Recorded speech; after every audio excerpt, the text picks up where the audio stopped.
থাম্বনেইলে আমরা যে পোর্শনটা দেখলাম, অর্থাৎ এসএলএসটির জন্য প্রিপারেশানে আমরা মোটামুটিভাবে এখানে যে কোশ্চেনগুলো আলোচনা করব সেটি কিন্তু দুটি ভাষায় থাকবে। অর্থাৎ আজকে আমরা ইকোলজি যে কোশ্চেন অ্যান্সার ডিসকাস করব, সেই ইকোলজিতে প্রত্যেকটা কোশ্চেনেরই বেঙ্গলি এবং ইংলিশ দুটো টার্মিনোলজি দিয়ে করা থাকবে। তো যাই হোক, আমরা প্রথম কোশ্চেনে শুরু করছি। ওড ইকোলজি, অর্থাৎ ইকোলজির দুটো ব্রাঞ্চ রয়েছে, একটা ওড ইকোলজি এবং একটা সিন ইকোলজি। তো এই দুটো ইকোলজির মধ্যে এখানে কোশ্চেন রয়েছে ওড ইকোলজি ইজ দ্য, অর্থাৎ অটো ইকোলজি হলো। এখানে অপশান 1 রয়েছে relation of population to its environment, option 2তে রয়েছে relation of individual to its environment, option 3 relation of community to its environment, relation of biome to its environment. তো যাই হোক, আমরা প্রথমে থিওরিটা একটু দেখে নিই। ইকোলজিতে দুটো ব্রাঞ্চের মধ্যে, যেটা autecology, synecology, synecology আর ওড ইকোলজির মধ্যে ডিফারেন্স আমরা কিভাবে করব। অর্থাৎ কোন একটা ইকোলজি মানে একটা ইকোসিস্টেমে পার্টিকুলার একটা স্পিসিসের সঙ্গে ওই এনভায়রনমেন্টের কি রিলেশনশিপ, সেটা আমরা যখন ডিটারমাইন করি বা স্টাডি করি, তখন তাকে বলা হয় ওড ইকোলজি। সিন ইকোলজি বলতে ওভারঅল যে স্পিসিস রয়েছে, মানে সমস্ত স্পিসিস, তার সঙ্গে ইকোসিস্টেমের মধ্যে কি সম্পর্ক, এবং ওই species, overall species, all species, এবং তাদের মধ্যে কি রিলেশনশিপ, ইন্টার রিলেশন, সেটা স্টাডিকে বলা হয় সিন ইকোলজি। তো এখানে যেহেতু প্রথম অপশানে রয়েছে পপুলেশন, তাহলে পপুলেশন মানে সেম স্পিসিস অনেকগুলো একসঙ্গে অবস্থান করলে তাকে আমরা পপুলেশন বলছি, এই জন্য অপশান 1 রং হয়ে যাবে। Option 2 relation of N individual to its environment, এটা রাইট হয়ে যাবে। কারণ কেন? তার পরিবেশের সঙ্গে একজন ব্যক্তির সম্পর্ক, অর্থাৎ একটাই স্পিসিসের সঙ্গে পরিবেশের মধ্যে, এনভায়রনমেন্টের মধ্যে যে রিলেশনশিপ, সেটাকে আমরা ওড ইকোলজি বলি। তো এখানে রয়েছে ওড ইকোলজি, তো যার জন্য অপশান বি এটা হয়ে যাবে রাইট। আর তার অপশান 3 হবে না কেন? এখানে কমিউনিটি রয়েছে, কমিউনিটি তো একদম হবে না। আবার বায়োমের সঙ্গে এনভায়রনমেন্টের রিলেশন, এটা তো অবশ্যই হবে না। ইন্ডিভিজুয়াল স্পিসিসের সঙ্গে এনভায়রনমেন্টের যে রিলেশনশিপ, এটা স্টাডিকে বলা হয় ওড ইকোলজি। এবং সিন ইকোলজি বলতে আমরা কি বুঝি? যেটা ওভারঅল স্পিসিস রয়েছে তার সঙ্গে ইকোসিস্টেম বা এনভায়রনমেন্টের যে relationship. Okay, move to the question number 2। Basic question রয়েছে, এগুলো মোটামুটি যেগুলো পরীক্ষার জন্য ইম্পর্টেন্ট সেগুলোই আমরা প্রিপারেশন করেছি। তো যাই হোক, এসএলএসটির জন্য ম্যাক্সিমাম কোশ্চেন এখান থেকেই আসতে পারে। যেটা question number 2, ecotone is, option A বা অপশান 1 এ পলিউটেড এরিয়া, একটা দূষিত এলাকা। Option B the bottom of lake, একটি হ্রদের তলদেশ। Option 3 a zone of transition between two communities, দুটি সম্প্রদায়ের মধ্যে পরিবর্তনের একটি অঞ্চল। Option 4 a zone of developing community, অর্থাৎ উন্নয়নশীল সম্প্রদায়ের একটি অঞ্চল। তো ইকোটন আমরা জানি যে যখন দুটি কমিউনিটি পাশাপাশি অবস্থান করবে, অর্থাৎ এখানে দেখতে পাচ্ছি, ধরো সাপোজ এটা কমিউনিটি এ, এটা কমিউনিটি বি, তো এদের ইন্টারমিডিয়েট যে রিজিয়ন রয়েছে, এই রিজিয়নে আমরা জানি কোনো স্পিসিস যদি বিলং করে, তাহলে সে কমিউনিটি এ এবং কমিউনিটি বি দুটো রিসোর্স পার্টিসিপেট করতে পারবে বা ইউটিলাইজেশন করতে পারবে। তো যার জন্য এই zone transition between two communities, এটাই আমরা ইকোটন হিসাবে বলে থাকি, তাই না? তাহলে ইকোটন, দুটি সম্প্রদায়ের মধ্যবর্তী অঞ্চলটাকে ইকোটন হিসাবে আমরা ডিটারমাইন করে থাকি। অবভিয়াসলি কোশ্চেন নাম্বার 2 অ্যান্সার হয়ে যাবে অপশান 3।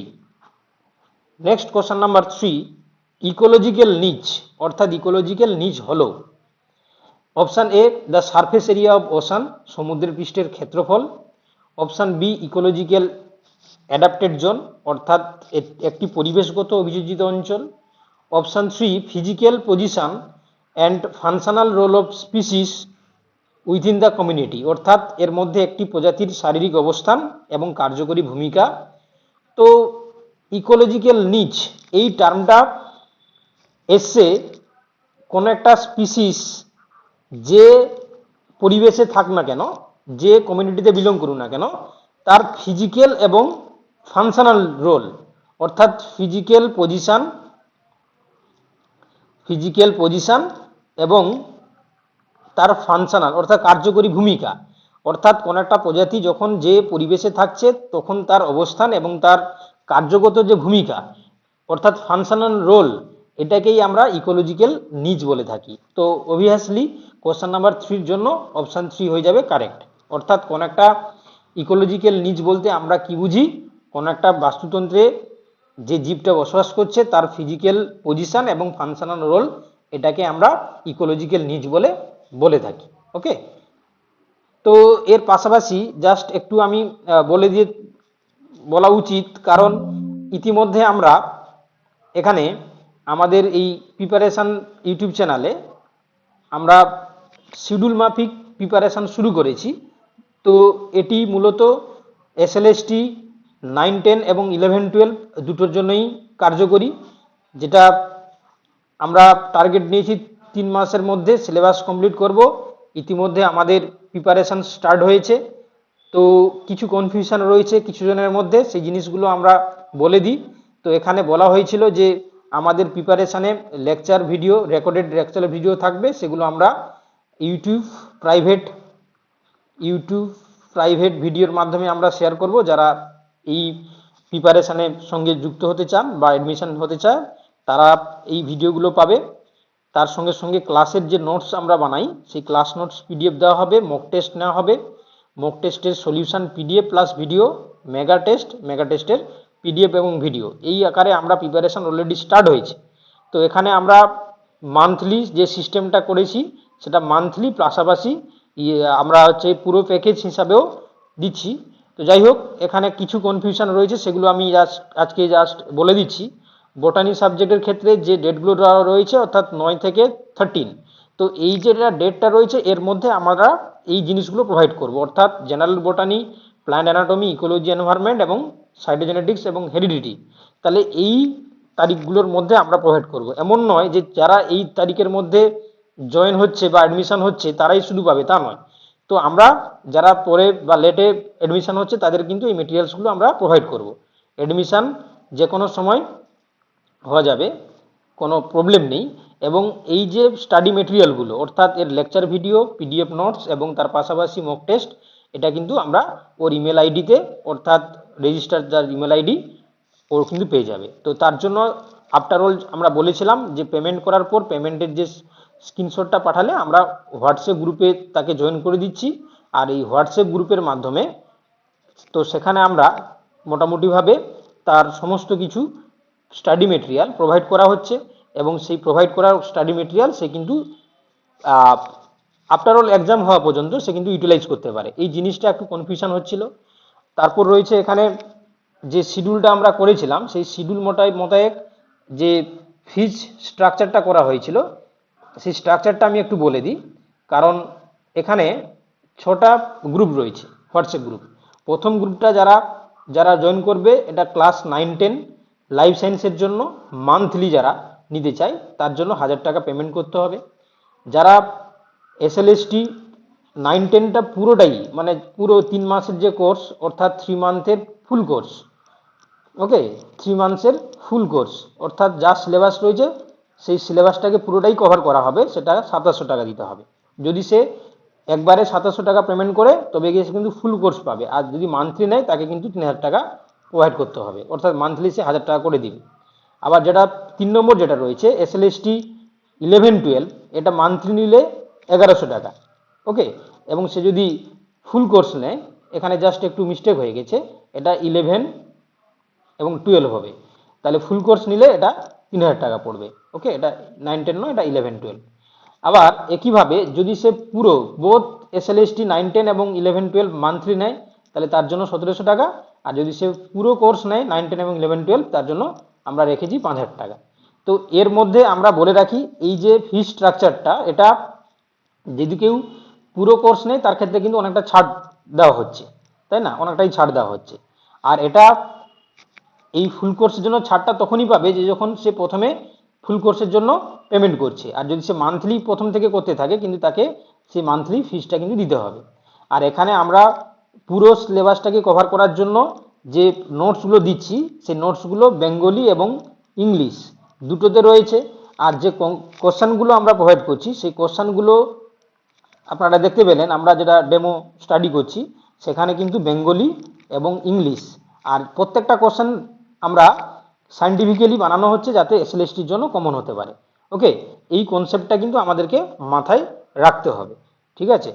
তার পাশাপাশি এখানে পেমেন্টের যে ফেসিলিটিসগুলো রয়েছে, তো সেই পেমেন্টের ফেসিলিটিগুলো আমরা এইভাবে ইউটিলাইজ করতে পারি। যেমন এখানে ব্যাংকের অ্যাকাউন্ট দেওয়া রয়েছে, তার পাশাপাশি আমাদের যে ইউটিউব চ্যানেলের যে নাম্বার, অফিসিয়াল নাম্বার 7872794531, ওকে, এখানে দেওয়া রয়েছে। এই নাম্বারে সমস্ত কিছু ফেসিলিটি রয়েছে, অর্থাৎ Paytm, PhonePe, Google pay, Amazon pay. তার পাশাপাশি এখানে ইউপিআই আইডি প্রোভাইড করা রয়েছে, এর মাধ্যমে আমরা পেমেন্ট করতে পারি এবং পেমেন্টের স্লিপটা আমরা এই হোয়াটসঅ্যাপ নাম্বারে সেন্ড করলে তার পাশাপাশি লিখে দিতে হবে যে এই 6টা গ্রুপের মধ্যে কোন গ্রুপের জন্য সে এনরোলমেন্ট হতে চাইছে, তখন কিন্তু আমরা তাকে এনরোলমেন্ট করিয়ে দিচ্ছি। যাই হোক, এই ছিল আমাদের স্টাডির যে প্রসিডিওর, সেই প্রসিডিওর সম্বন্ধে বলার ছিল। এবার আমরা চলে আসব কোশ্চেন নাম্বার 4-এ, অর্থাৎ কোশ্চেন নাম্বার 4 রয়েছে এখানে, ecosystem may be defined as, অর্থাৎ ইকোসিস্টেমটাকে কিভাবে আমরা সংজ্ঞায়িত করতে পারবো। এখানে ইকোসিস্টেম বলতে অপশান 1-এ বলা রয়েছে a localised association of several plants and animal, অর্থাৎ বিভিন্ন গাছপালা এবং প্রাণীর একটি স্থানীয় সমিতি। Option B, different communities of plants animals microbes together with their ফিজিওকেমিক্যাল environment, অর্থাৎ উদ্ভিদ, প্রাণী এবং জীবাণুর বিভিন্ন সম্প্রদায়ের একসাথে তাদের ভৌত রাসায়নিক পরিবেশের সম্পর্ক। অপশান 3 রয়েছে different communities of plants microbes plus their ফিজিওকেমিক্যাল environment, অর্থাৎ বিভিন্ন সম্প্রদায়ের উদ্ভিদ, জীবাণু এবং তাদের ফিজিও রাসায়নিক পরিবেশ। অপশান 4 রয়েছে কোনোটি নয়। তো অবভিয়াসলি এখানে অপশান নাম্বার 2 হয়ে যাবে রাইট, কারণ ডিফারেন্ট কমিউনিটিজ অফ প্ল্যান্ট বলতে তার পাশাপাশি অ্যানিমেল এবং মাইক্রোবস এবং ফিজিওকেমিক্যাল যে এনভায়রনমেন্ট, এগুলোকে একসঙ্গে আমরা ইকোসিস্টেম বলে ডিফাইন করে থাকি। তো option B correct. Question number 5, a biosphere is composed of, অর্থাৎ একটা জীবমণ্ডল গঠিত হয়। আমরা বায়োস্ফিয়ার গঠিত হয় কিভাবে গঠিত হয় যদি দেখি, তাহলে আমরা স্টার্ট করব একদম একটি ধরো একটা অ্যাটম দিয়ে, ঠিক আছে। অ্যাটম থেকে দেখা গেল সেখান থেকে একটা সেল মেড হচ্ছে, সেল থেকে টিস্যু, তাই না, টিস্যু থেকে সিস্টেম মানে সেল টিস্যু, সেখান থেকে আমরা অর্গান থেকে সিস্টেম বলতে পারি, আবার সিস্টেম থেকে এখান থেকে আমরা বলতে পারি বডি। ওকে, সেখান থেকে একটা স্পিসিস তৈরি হচ্ছে, স্পিসিসগুলো একসঙ্গে থাকলে তখন তাকে বলা হচ্ছে কি পপুলেশন। ওকে, পপুলেশন থেকে তৈরি হয় কমিউনিটি, কমিউনিটি থেকে তৈরি হচ্ছে বায়োস্ফিয়ার, তাই না, একটা কমিউনিটি থেকে বায়োম তৈরি হবে, বায়োম থেকে বা একটা কমিউনিটি থেকে প্রথমে তৈরি হবে ইকোসিস্টেম, সেখান থেকে আসবে বায়ো থেকে আসবে বায়োস্ফিয়ার। ওকে, তাহলে এই যে সিস্টেম বা এই যে হায়ারকি, এখানে আমরা দেখব যে biosphere compost of living organisms, তার পাশাপাশি লিথোস্ফিয়ার, অ্যাটমসফিয়ার এবং হাইড্রোস্ফিয়ার, অর্থাৎ এটা জীবন্ত সমস্ত জীবজগৎ থাকবে, তার সঙ্গে লিথোস্ফিয়ার থাকবে, অ্যাটমসফিয়ার থাকবে এবং হাইড্রোস্ফিয়ার। লিথোস্ফিয়ার মানে আমরা জানি যেটা আমাদের মৃত্তিকা মণ্ডল, অ্যাটমসফিয়ার মানে বায়ুমণ্ডল এবং হাইড্রোস্ফিয়ার মানে জলমণ্ডল। তাহলে এইগুলো নিয়ে তার সঙ্গে লিভিং অর্গানিজমস একসঙ্গে যুক্ত হলে তখন তৈরি হচ্ছে কি লিভিং একটা বায়োস্ফিয়ার, ঠিক আছে। চলো এবার question number 6, what is correct order of ecological hierarchy.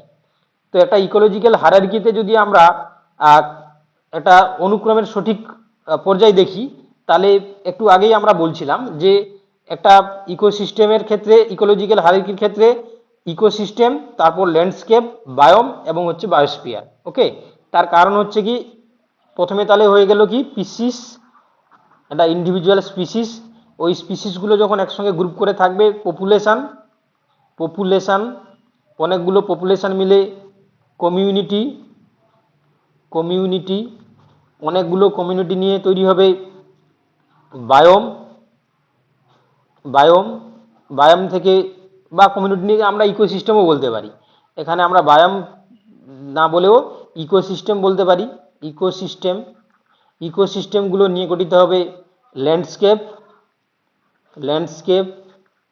এই ল্যান্ডস্কেপগুলো একসঙ্গে থাকলে তখন তাকে বলা হয় বায়োম।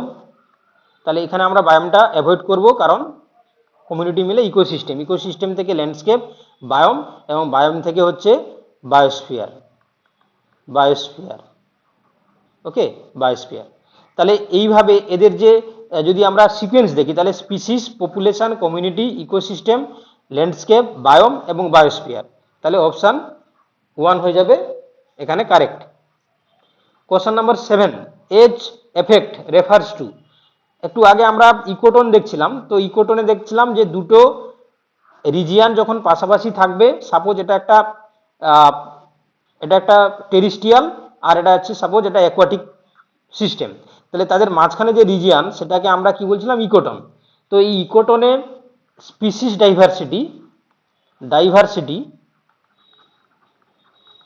রিচ হয়, অর্থাৎ বেশি হয়। তার কারণ কেন না, এই দুটো ইকোসিস্টেমের যে মধ্যবর্তী স্থান রয়েছে, এখানে যে সমস্ত স্পিসিসগুলো বিলং করে, তারা দুটো ইকোসিস্টেমের রিসোর্সগুলোকে ইউটিলাইজ করছে, অর্থাৎ টেরিস্ট্রিয়ালের মানে সুযোগ সুবিধাগুলোকে ভোগ করছে, আবার অ্যাকোয়াটিক সিস্টেমের সুযোগ সুবিধাগুলো ভোগ করছে, যার কারণে এখানে স্পিসিস ডাইভার্সিটি খুব রিচ হয়, যার কারণে এখানে আমরা ডাইভার্সিটি অফ স্পিসিস রিচ দেখতে পাই।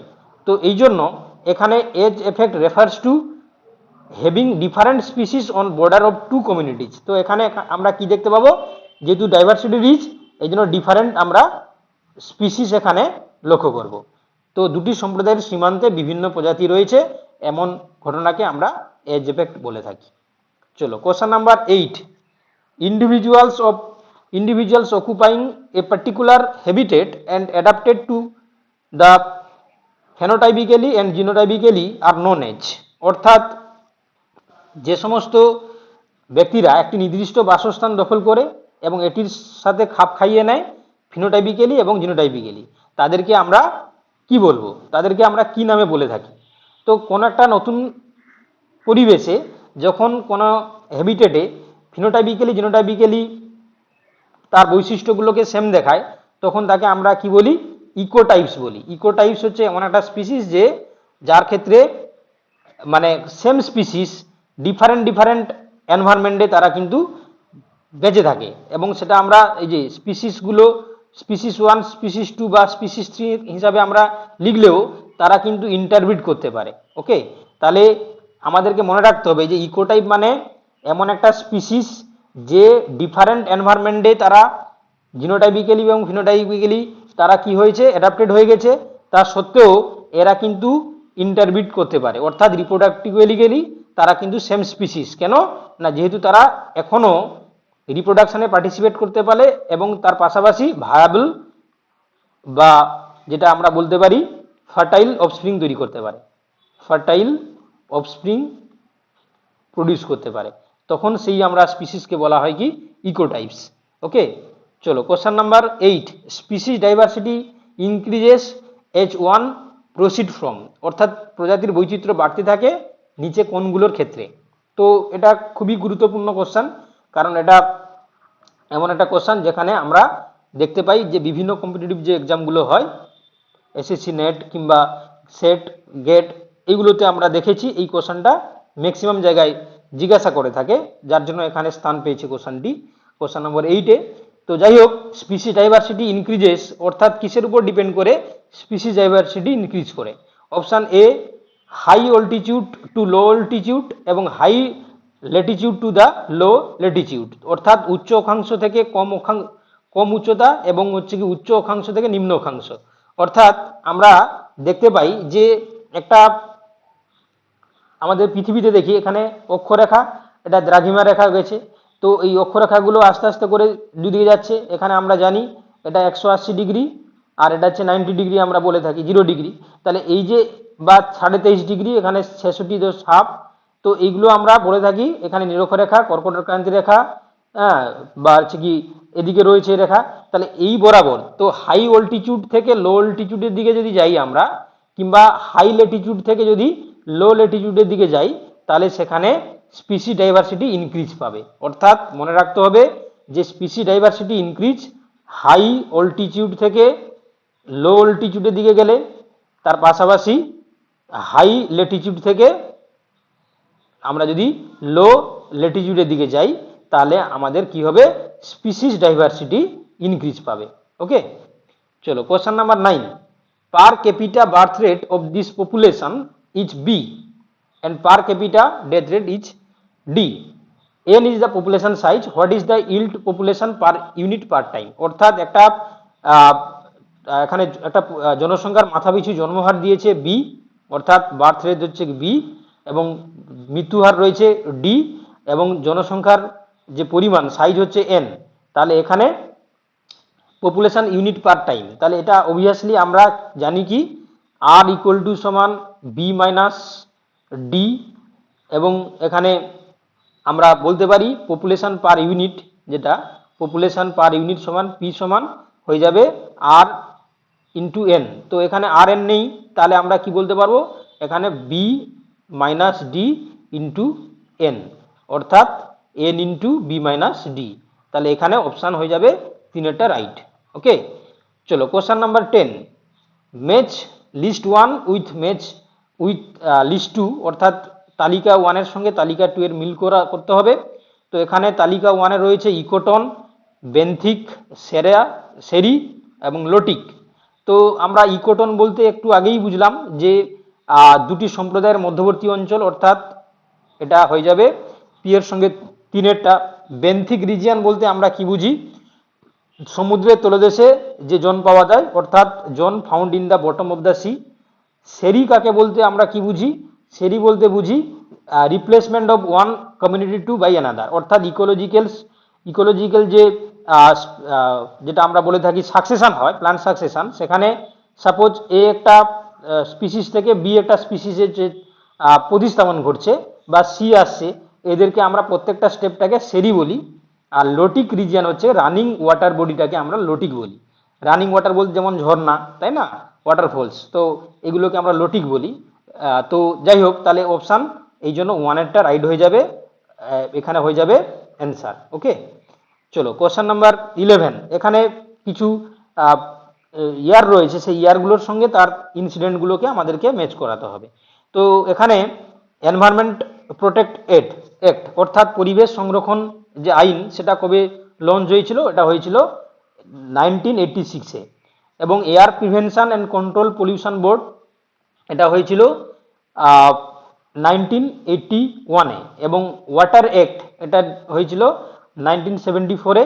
এবং amendment of air act two include noise and air pollution, বাকি যেটা পড়ে থাকলো, অর্থাৎ 1987-এ। তো অপশান 1 হয়ে যাবে কারেক্ট অ্যান্সার। তো আমরা এসএলএসটি প্রিপারেশনে এইভাবে এর কিন্তু আমরা থিওরি ডিসকাস অলরেডি যারা হচ্ছে কি আমাদের প্রিপারেশনের সঙ্গে জয়েন করেছে, তারা কিন্তু থিওরি পোর্শনগুলো দেখেছে। তার জন্য আমরা এর যে মক টেস্টের যে সলিউশন ভিডিও আজকে তুলে ধরা হলো।